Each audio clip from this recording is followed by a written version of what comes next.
So yeah, I guess wanted to ask you about. I mean, of course, here, what it's been like translating 9 hours a day, because Mark Brown was saying, in the United Nations, people would go on strike if they had to do something like that on their own. Yeah, in the United Nations and in other places, translators usually work in teams, 15 to 20 minutes at a time, and then the next guy comes on. But that's not our tradition. Right. I've never done that way in our church. Yeah. But you were brought up in Japan? I was born and raised in Japan, yes. Wow. So I grew up speaking 2 languages, Japanese and English. Mm. And then I learned Korean after I joined the church. Oh, wow. So you're trilingual? Yes. Yeah. And what's it like translating for revenue, especially with the content? I mean, personally. Well, it's very good for me because if you're just sitting there listening, then sometimes your mind can wander. But this way, I'm forced to focus on every word. Yeah. Because if I'm not focusing, then the message isn't getting through. So there is that sort of tension there all the time. So in that sense, it's good for me. But in another sense, when you're doing simultaneous translation, there's really very little opportunity to digest what's coming in. Mm. You just if you hear a Korean word for apple, then you have to say apple. It's almost like word association, really. Right. You're not thinking always, of course. But then, so in that sense, it's difficult for me to really digest the material as other people might. Mm. But it's certainly a good way for me to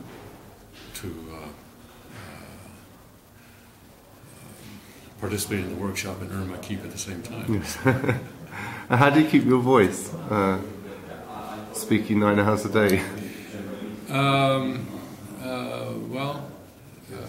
Actually, someone got me this, and I'm not sure what it is, but apparently they said that the Italian opera singers use it. And this is good, then. really very, very effective. But I'm speaking in a low voice, so I'm not straining my voice at all. Right. You hear Reverend Yu, and his voice is beginning to show signs of strain. Mm. But that's because he's speaking with a great deal of energy and with passion. And I don't need to do that. I can speak fairly in a low voice, at a tone that doesn't really strain the voice. And so I think I can keep going. Yeah. Okay. Yeah, I heard actually we were very lucky to get you because Kook Jin Moon was in America, which meant you're more free. I think most of us didn't know that you're translating for Kook Jin Moon in Korea, in Japan. Since November, yes. That's been my mission. Oh, okay. Could you let us know a little bit about what that's like, working with Kook Jin Moon? Any interesting stories? Or? There are many interesting stories. I'm not sure which ones I can tell. But, it's been very inspiring for me. Yeah.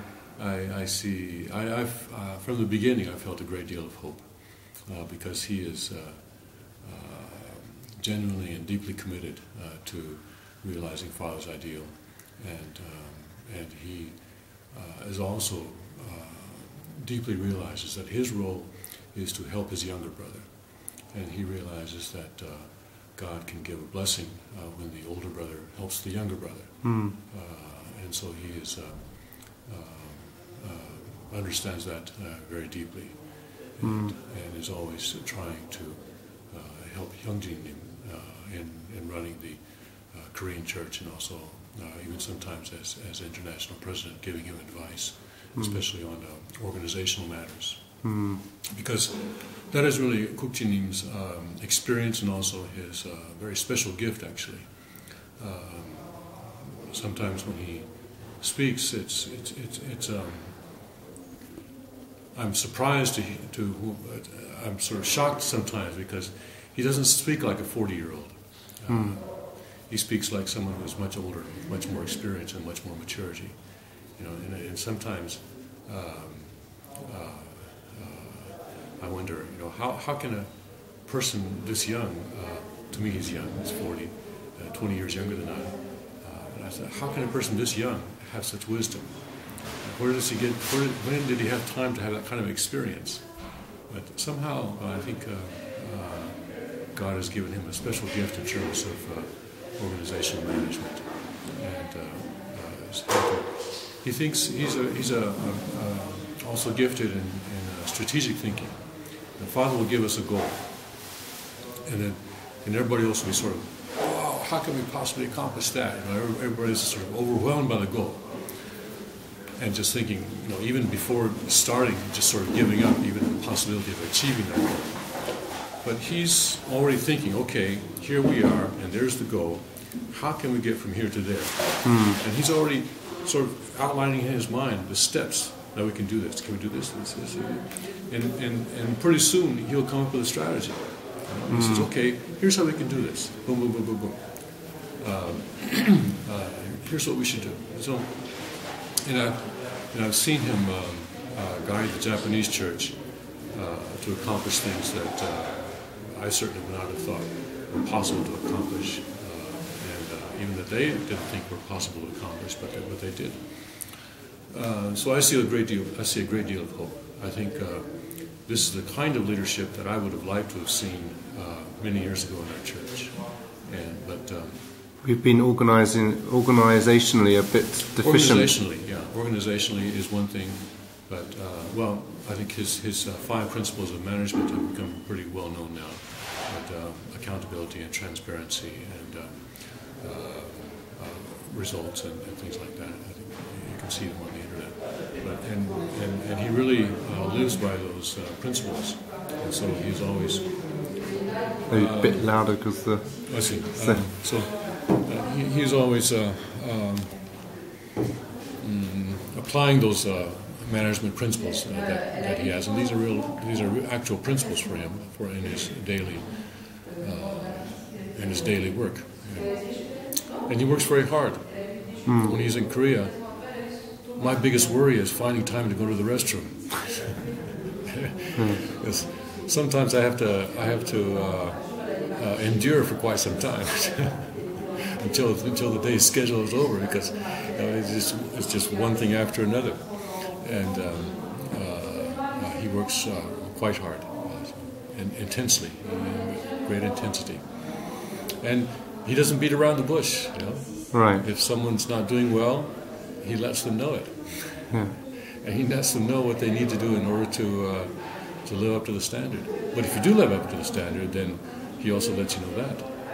And he's willing to invest in people who do well. Is he good at listening? Yes, he is. Oh, really? You would, I guess. And this is actually another thing, that he listens to people's opinions, and he explained it to one person one time, to another leader one time. He says, when you're listening to people, when you're letting people talk, even if you already know the answer, you still have to let them talk. Partly because it's training for them to understand where they are. And so there are a couple of purposes. One is because many times he's genuinely seeking advice.